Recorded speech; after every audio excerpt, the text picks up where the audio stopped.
Let's get some sports for you now. Selena Sykes is here. Hi there, Selena. We're going to start with the last group games in the Women's World Cup. That's right. The group stages are being wrapped up tonight. And there was a dramatic late win for Cameroon. They are now through to the last 16. They got a winner in the 95th minute against New Zealand. They won the match 2-1.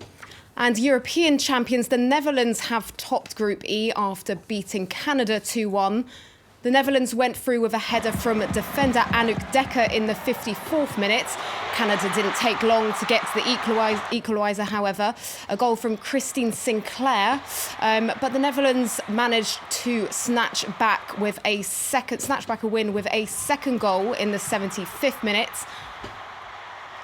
And in the later games in Group F, Thailand will be facing Chile and the United States will be taking on Sweden. They are both currently at 6 points and battling for the top spot. For more on that now, we are crossing to Ketevan Gorjestani, our sports editor, who's outside the stadium in Le Havre for us this evening. Ketevan, the US have been unstoppable so far. Are we finally going to see them face a real test against Sweden this evening? Yes, it's definitely going to be a huge test for the Americans who have, as you said, walked all over this World Cup. They had that record win 13-0 against Thailand, then an easy win against Chile 3-0. So far, we really haven't seen what these Americans can really do when they're faced with tougher opposition, and Sweden is likely to give that opposition. The Americans, we know, are very good in offense. They can score plenty of goals, but in the lead-up to this World Cup, the question was always, what is their defense really like? What can their goalkeeper do when she is faced with some tougher opponents? And this is likely to be the game where we get that answer. Can the Americans defend and score goals at the same time? We should have the answer tonight. As you said, this is a battle for the Group F to see who finishes at the top.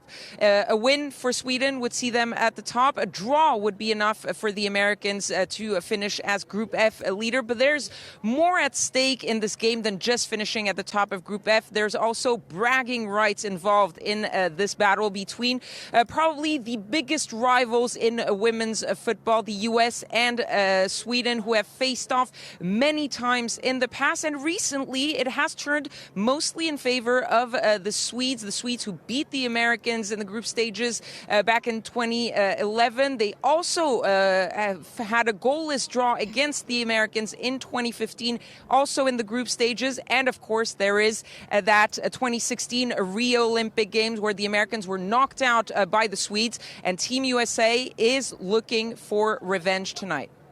Should be an interesting one. Thanks very much, Ketevan in Le Havre, for us this evening. Staying with football, Lionel Messi salvaged a vital point for Argentina as they struggled in a 1-1 draw against Paraguay in the Copa America. The Barcelona forward's penalty in the 75th minute cancelled out a goal by Rica Sanchez in the first half. Argentina remain bottom of Group B with just 1 point from 2 games.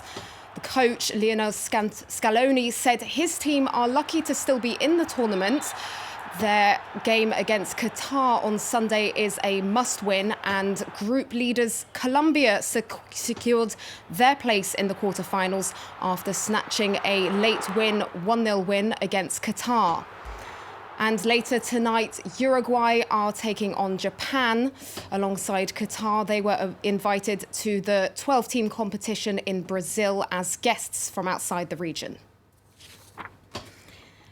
And we finish with Maurizio Sarri, who the former Chelsea manager has said that joining Juventus is the crowning moment of his coaching career after being officially presented at the Serie A champions Juventus. The Italian left the London side Chelsea just after 1 season, during which he did win the Europa League. Speaking at his first news conference in Italy, Sarri said he was looking forward to helping 5-time Ballon d'Or winner Cristiano Ronaldo continue his breaking records. And he also spoke about fans' reaction to his appointment. I have been greeted with skepticism everywhere I have been. There might be less skepticism this time around arriving at Juventus from Chelsea, but I have a history. I have been at Napoli, so there is still some bitterness and skepticism at this point. But in football, there is only one way to stop people feeling skeptical. You've got to win to convince them. And Laura, there's a lot of talk about who exactly will be taking over at Stamford Bridge, and all the rumours at the moment are pointing to club legend Frank Lampard, who is currently manager at Derby County. It's a top job in the world of football, isn't it? All right, Selina, thank you very much indeed. Selina Sykes there. We're going to take a short break. Don't go away.